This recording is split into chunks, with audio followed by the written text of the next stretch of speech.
What's going on, YouTube? So more and more people are considering EV crossovers, and one of the best-selling models outside of Tesla has been this Kia EV6. And this year, it's getting important updates in the areas that matter most, including range, technology, and design. So, is this a game changer that you should consider buying? Well, let's go ahead and find out.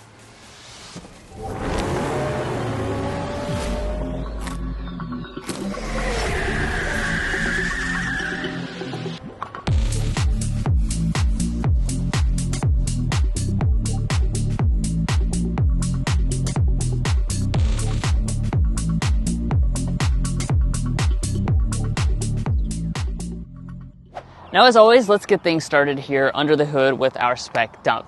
Now, even though it kind of looks like there's an engine under here, this is a full electric product, as we already mentioned, and we have some enhancements for 2025. Both of the battery packs are going to be upgraded. We now have an 84 kilowatt hour lithium ion battery pack on most models. This dual motor all-wheel drive system makes 320 horsepower, and our new range is now 295 miles. Now, the base price for the EV6 this year is around $43,000, and if you're looking to buy one or any new vehicle, we'd encourage you to go to carconfections.com/newcarquotes to get the best price. I also want to point out that this is assembled in West Point, Georgia, and of course we're going to be taking it out for a spin later on. While we're on that spin, we'll get our sound level reading to see how quiet it is, and at the end discuss resale and reliability. But let's go ahead and close up the hood because we've got a lot of other things to talk about when it comes to the exterior, the interior, as well as more performance details. Now, like I was saying, Kia has done some pretty significant stuff to the exterior design of this EV6. Despite it only being a few years old and still being very futuristic looking, they went ahead and kind of made some tweaks, and I think they're meaningful tweaks overall.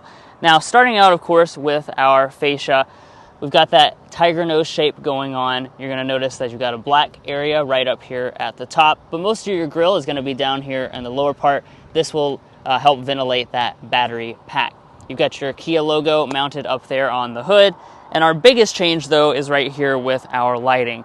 They took the kind of bulbous looking headlights and really thinned them down, made them look a little bit sleeker and have a really unique shape going on. So you'll see that in the actual housing here, we have now standard projector LED headlights, and then you've got this really interesting looking turn signal indicator and daytime running light with that new star map design matching with other Kia products going across the top, and then matching into it and kind of cutting down below that. Overall, like I said, this looks a lot sleeker to me and definitely makes the vehicle stand out.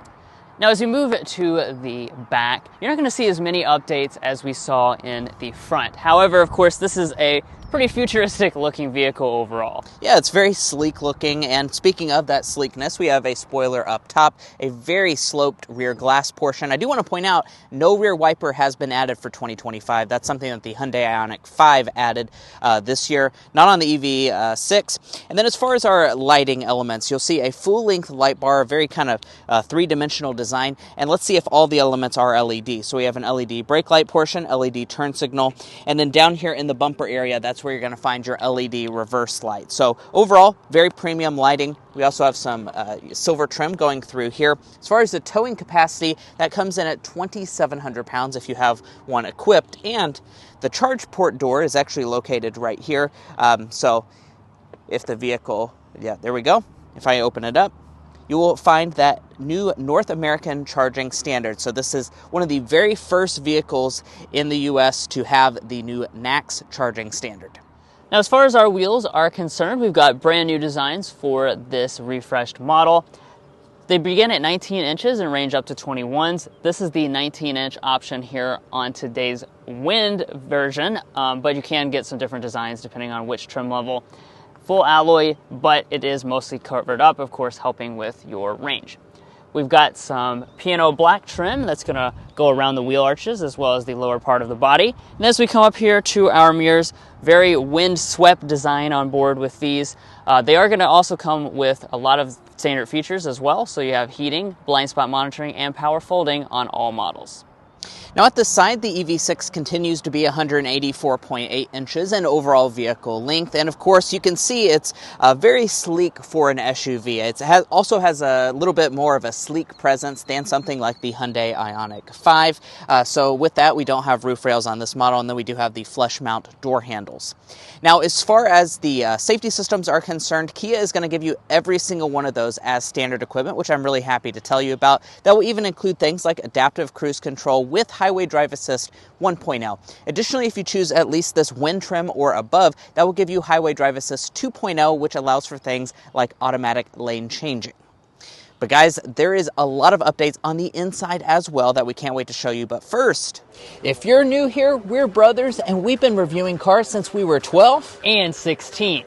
We started young, and since then we've reviewed over 2,000 cars at every price point. No matter what you're looking for, from our long-term vehicle videos to our side-by-side comparisons, we'd love for you to subscribe to be a part of our Car Confections family. Let's learn a lot and have some fun with all the latest cars. Now let's go to move on to the interior and the upgrades. We'll begin here with our key fob. So of course we have a standard smart entry system. We've got the new Kia key fob, which has this kind of cool texture here. It is white, and you have the ability to precondition right here on the fob. As you approach the vehicle, the mirror will go ahead and fold out to kind of greet you. And then as far as the door handle, you just kind of press in there. And we've got the flush mount door handles, which usually do kind of work, but you know how these things go. When you're on camera, things happen. Now, let's take a look inside the interior. Now, as you can see, really nice looking interior. We've got some important upgrades in terms of technology, in terms of design and features. Let's first start off though with our seats as always. So the base model will come with a cloth seat. All the rest of the models will come with a leatherette seat. That's what we have here on today's example. Very nice feel to this seat though. As you can see, we've got perforation all throughout, nice stitching details, and it feels soft and supple. As far as the color, it's called Mild Toffee. It's available for a small upcharge, and I think it really makes a very rich looking environment in the interior. As far as the seats, of course, they're power adjusting. We've got 10 ways of adjustment with 2-way lumbar support. Memory seats as well on the door trim. Well, let's go ahead and climb on inside.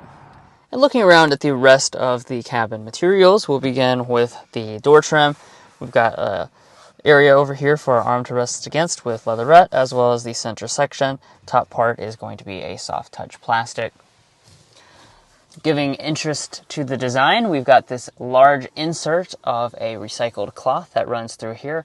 Nice kind of design and texture to this. Obviously, different parts of the trim pieces are going to change depending on which trim level you choose, especially if you get that fully loaded high-performance GT model. You'll get some splashes of additional color.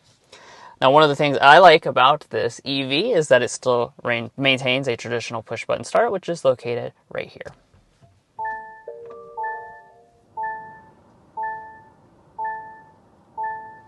So now that it's all fired up, let's dig into some individual details. We'll begin here with our gauge cluster. As you can see, we've got the 12.3-inch digital cluster. You can reconfigure certain elements of the overall design inside of the steering wheel or inside of the main infotainment screen. One of the things that the Wind model adds when you get up to this level is your blind spot camera system, although you will have to go up to a GT or GT line to get a head-up display. Now, as we pull back to the steering wheel, we've got the brand new Kia design steering wheel. This has been rolling out to some of their most recent models, and as you can see, it's got a unique look to it with just 2 spokes. The Kia logo is offset to the right-hand side, and then it's kind of flat on the top and the bottom. But I really dig the 2-tone finish on this model. It's manual tilt and telescoping, and if you get one of the all-wheel drive examples, that's going to give you a heated steering wheel. And the wipers are rain sensing, excuse me. Now, let's take a look at our storage. Obviously, that's a big thing for a vehicle like this because you have a lot of versatility with your packaging. And inside of our traditional center console, we have a lot of space as well. We put some donuts inside so we could check the volume as we do in all of our models. And today we're coming in at 11 donuts, so that's pretty good, especially considering we got a lot more of storage cubbies in front of this. So we've got our wireless phone charging pad right there, got our cup holders, and then as we drop below this, this is where we get into this just massive center pass-through area. So they've kind of contained this so that you can stick things here and it will hold them in place. You also have even more space up here in front of this area, so you can easily just kind of come in here and chuck something down right in that center section. Now, of course, that's made possible by the packaging of an EV and the fact that we have an electronic shifter. Very simple to use, just twist over to D for drive.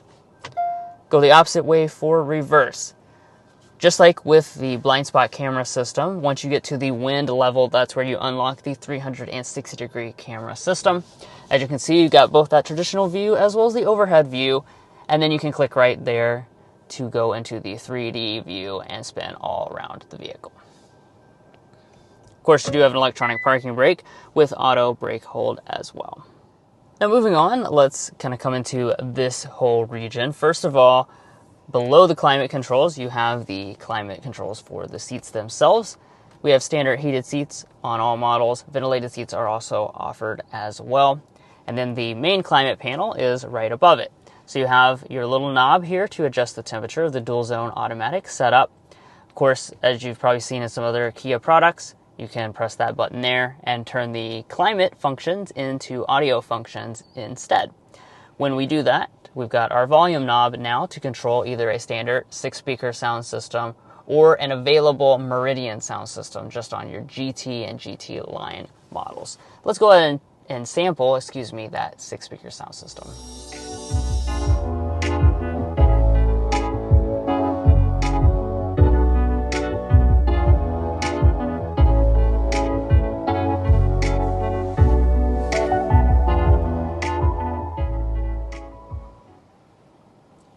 Overall sound quality is fine. Of course, if you're a real audiophile, you will want to choose that Meridian because it's going to be a lot more balanced in the overall sound delivery. All right, but let's dig into one of our most important upgrades for this refreshed model, and that's right here with our main infotainment system. So what you'll see is a 12.3-inch display, standard on all models, but this has been upgraded to the new CCNC. So this is something that we've seen go through a lot of Hyundai and Kia products, and it has made its way now to the EV6. With it, you now have wireless Android Auto and Apple CarPlay standard across the board. And then when I actually cycle into the system itself, like so, you'll see that the whole system does run just a lot smoother. Everything is going to be really fast and snappy. I paired my phone today in literally 10 seconds, which was super nice. Obviously, this does have a built-in navigation system as well. Up top here on this model, we're going to find an auto-dimming mirror. This is kind of a thin bezel, but doesn't have the HomeLink remotes in it. No sunroof on this model. You can get a panoramic sunroof, but you're going to need to choose the GT line or the GT. So let's go ahead and dive into the EV6's rear seat. Now this has been an area that I've always been very impressed with because there's a lot more space than honestly the outside of the vehicle would suggest. So let's go ahead and hit those space figures first and foremost. We're sitting at 39 inches of legroom and about 38 inches of headroom. Now the headroom itself, because of that sleek exterior design, will be maybe a little bit tight for those of you that are very tall. However, the legroom is really incredible. I don't believe Kia's figure because the official Car Confections ruler is, of course, something we bring along with us for all of our reviews, and this is Drew's 5'8" seating position, and look at that. We are sitting at a full 12 inches, a full foot of knee room, and I'm 5'9" for reference, so that is a ton of room. Also, my feet can easily slide up underneath of the seat. I do find these seats to be relatively comfortable here in the back, and you do still have that same perforated design. And then as far as the seats themselves, they do recline a good distance as well, although I am noticing when you recline, definitely the headroom is going to be a little bit limited. Now, if we fold down the center armrest, there are 2 cup holders inside. You can also just slide this back, which is very clever, and just use it as storage if you'd rather not use it as a cup holder. I don't know why they don't have this on other Kia products. That's a really cool feature. And then as far as other features, No vents or anything like that here in the center area. However, we do have USB ports right on each seat back, and then our vents are actually going to be integrated right here in the B pillars, so that's nice. As far as other features, we have heated back seats as well. That's going to be included if you choose an all-wheel drive model, regardless of what trim level. Now, the door trim itself is going to be pretty nicely equipped. It's hard touch on the upper part. However, all the center section is a nice leatherette. We have a nice leatherette armrest pad and a little bit of door storage. Now, walking up to the tailgate area, we do have a hands-free power tailgate. That's going to be included on this trim level and above. And let's go ahead and talk about the cargo space in this EV6. Now, this area you might be a little bit more disappointed by because we only have 24 cubic feet of space behind the second row of seats and has a maximum 46 cubic feet if we fold those seats down, which, by the way, they do have handles to easily fold them 60-40 split from here in the cargo area. So that gives you that full 46 cubic feet of space. It's definitely worth noting the Ioniq 5 is significantly more spacious than this when it comes to cargo capacity. And by the way, if you're looking to maybe cross-shop this EV6 with a compact SUV on the gas front, we'd encourage you to go to carconfections.com/vehicle rankings because we've looked at all the compact SUVs. If you're looking at maybe mid-size SUVs as well, you can check that out. And we've gone through and ranked them in individual categories that might matter most to you as an SUV shopper, such as technology, cargo capacity, powertrain choices, reliability, resale value. All of those things are detailed for you. So it's a very useful tool, especially if you're maybe shopping between segments. So we'd encourage you to go to carconfections.com/vehicle rankings. Now, back to the EV6. Let me go ahead and get our cargo length, width, and height figures. I am expecting the length to be quite good.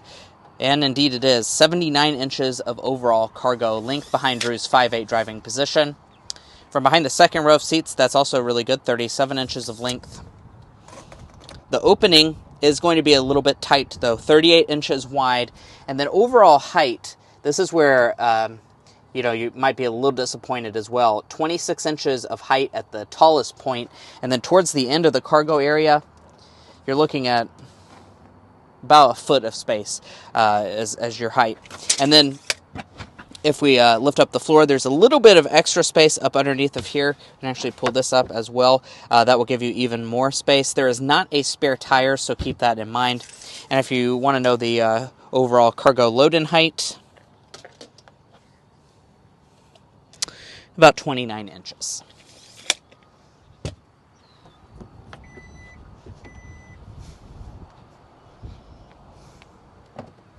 Well, guys, here we are behind the wheel of the refreshed Kia EV6. In this test drive, we're going to be discussing quite a lot, as you can see on the screen right now. We'll also be getting things like our sound level reading, but first, we need to go ahead and start with a hard acceleration so you can see the performance. Whew. 60. That's fast. Indeed, it is quite quick here with our dual motor all-wheel drive system. Now, like we kind of began to talk about at the spec dump, there's, several different versions of this vehicle. There's a lot of combinations you can make. You can have, really pretty low power if you get that very base model with rear-wheel drive. And you can go all the way up to over 600 horsepower if you go for the GT. So this is a really, really wide range of power. I think what we're in right now, though, is really the sweet spot of the lineup. So, this version here is the big battery pack. It also has the dual motor all-wheel drive system with 320 horsepower. And as you can see, overall acceleration quite swift. We're looking at about the 5-second range, I believe, with the 0 to 60. Yeah, the torque is 446 pound-feet, which does give you that exact 5-second 0 to 60 figure. So really, really healthy numbers. I mean, quite frankly, guys, the GT is really fast, yes, absolutely, but for 99% of people, this is going to feel very quick to you. So this is a good balance of performance plus range as well. So yeah, this is a really good choice. Now, as far as the base end, if you want something a little bit cheaper, the rear drive model, that has 225 horsepower and 258 pound-feet of torque, so a pretty significant power decrease for that. Like Drew mentioned, wind. The 0 to 60 on that is about 7.3 seconds, so about 2.3 seconds more to 60 on that. But the range is a little bit better. So there's a lot of numbers to consider when it comes to EVs and configurations and things like that. That one would come in at 319 miles of range. This one's coming in at 295 miles of range, which both of those figures are up for the 2025 model year. So because we have that bigger battery size on board, that does mean that we get some more range, about 10 to 15 miles more range for most of the models this year.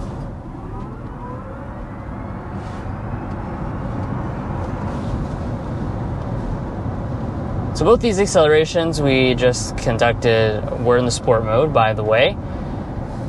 And yeah, really quite quick. I think especially, a lot of people shopping in this segment of electric crossover are going to be trading in something like a traditional compact crossover. So, compare this to your run-of-the-mill RAV4, for example. This is going to feel so much faster overall, and just very, very responsive. I've been kind of zigzagging down a country road here, and as I kind of swing around this corner, it's a good time to talk about the overall dynamics. So this is a pretty sharp vehicle. We don't have one of the performance trim levels. This model just being the Wind means that it's kind of your more mainstream version. Nevertheless, it's still pretty darn athletic. The steering has a nice response to it. You can just go off center just a little bit, and as you can see, it does have that immediate feedback. Of course, if you get, again, the GT line or the GT, that's going to sharpen things up even a little bit more. But regardless, you have got all your weight kind of down low, so it gives it a very agile feel. All right, and let's go ahead and talk about overall ride quality when it comes to this EV6. Now, like Drew said, this is the Wind, so this is kind of your mainstream EV6, so it's not going to be too sporty or anything like that. And when it comes to the ride, I've been very impressed in the time that we've been able to spend with it. It does a good job of soaking up those bumps. Yes, it does have a little bit of a sporty character to it. It's not going to be like super softly sprung, but overall, it does a good job of soaking up the bumps, doing a good job of taking out those sharp intrusions, and I also think these seats are really, really comfortable up here in the front, so you'll be very happy with the overall ride of this vehicle. I know a lot of you guys might be cross-shopping between the Ioniq 5, its sibling, and this. If you're looking for direct comparison between those, that one's going to be softer but less sporty in its normal version. And let's go ahead and get our sound level reading going 55 miles per hour.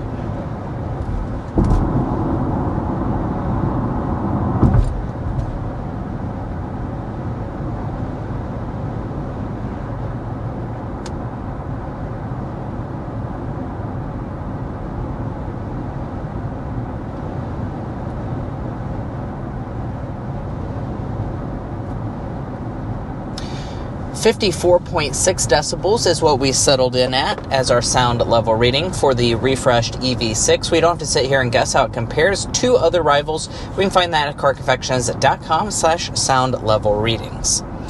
Now, on our website, we've looked at a lot of different electric vehicles. That is going to mean that this is not quite the quietest option that we've looked at or anything like that. However, it is going to be, very quiet in the grand scheme of things. There are EVs that go all the way up to 60 decibels, so this is going to be on the quieter end regardless of if you're looking at a luxury vehicle or a mainstream option like this. One of the quietest vehicles that we've tested out, though, is the Cadillac Lyriq, so that is something, especially if you're cross-shopping on the higher end of the EV6 spectrum, that you could be looking at. All right, and that's an electric vehicle after all, so let's go ahead and discuss charging really fast. Now, because of that switch to the NACS charger in the back, I pointed that out. That's, of course, a big deal because besides for Tesla, this is one of the very first vehicles in the U.S. to be available with that NACS charger. It does affect your charge speeds just a little bit for the refresh model, so do keep that in mind, but it is definitely a worthwhile trade-off, I think, in my opinion, to make sure this is a very future-proof vehicle that can be charged on a lot of different networks. Now, the speed itself is 240 kilowatts, which is down from the previous max charging speed of 350 kilowatts. So that's just something to keep in mind. It does charge a little bit slower, but overall it's still going to be a pretty fast charging EV, especially in the landscape that is available right now. A lot of them are maybe 150, so this is still going to be one of your faster charging models. All right, let's get into our slam dunk and airball, our favorite and least favorite element. Drew, why don't you kick us off with the slam dunk? Slam dunk is going to be the updates they've made. Obviously, this is not a very old vehicle, and it already was, pretty popular in the EV landscape, but they went ahead and made these updates, which I think are quite beneficial overall with your everyday livability, especially in terms of technology, freshening up the design as well. So I think it was just a good refresh, basically. Yeah. On the airball side of things is, really just going to be practicality with this model. It is very sleek, and I appreciate the really cool design on the outside, but a lot of people will be cross-shopping this with the Hyundai Ioniq 5, and compared to that, it's going to be less practical, especially when it comes to like cargo capacity and things along that front. So just keep that in mind. The Ioniq 5 is available for those of you that want a little bit more space than this is offering. So let's discuss pricing. So we start at around $42,900 for that base light model with rear wheel drive. So that's a pretty attractive price point as a starting point. Now, as you move up to the trim structure, of course, the price increases quite a bit. this wind trim starts a hair over $50,000. And if you want the all-wheel drive system, that's going to cost you a bit more. That's $54,300 is our starting point. We also have a few accessories here. $1,475 destination. We're sitting at $56,470 as tested today. Of course, the GT is going to be even more expensive, starting in the $60,000 price point.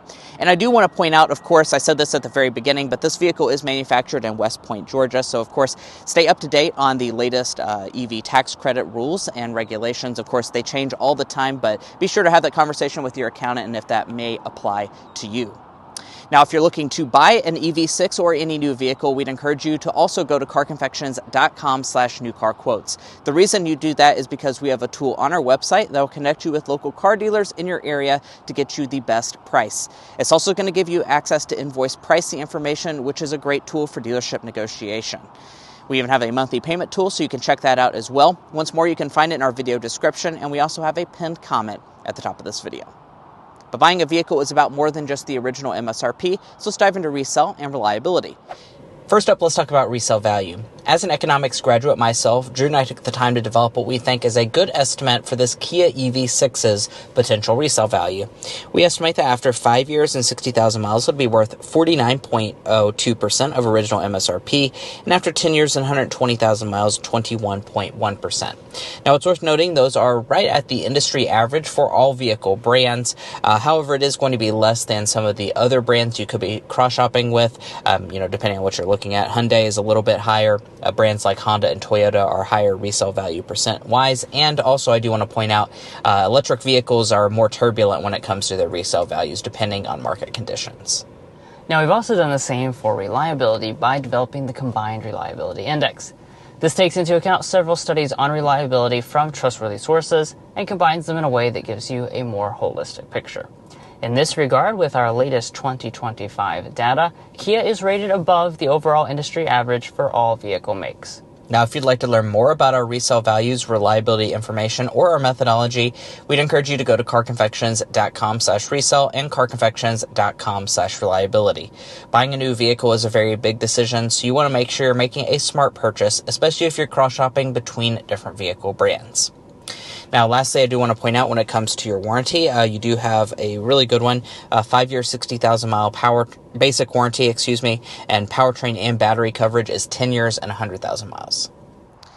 Guys, that's going to wrap up one of the first in-depth reviews of the refreshed 2025 Kia EV6. If you enjoyed watching this video or found it helpful in your purchasing decision, which we surely hope you did, we'd really appreciate it if you hit that subscribe button down below. By subscribing, you're going to be a part of our Car Confections family, and we have a lot of fun on this channel, and we also try and cover the newest cars on the market, such as this EV6. So definitely subscribe if you want to stay informed on the latest cars available.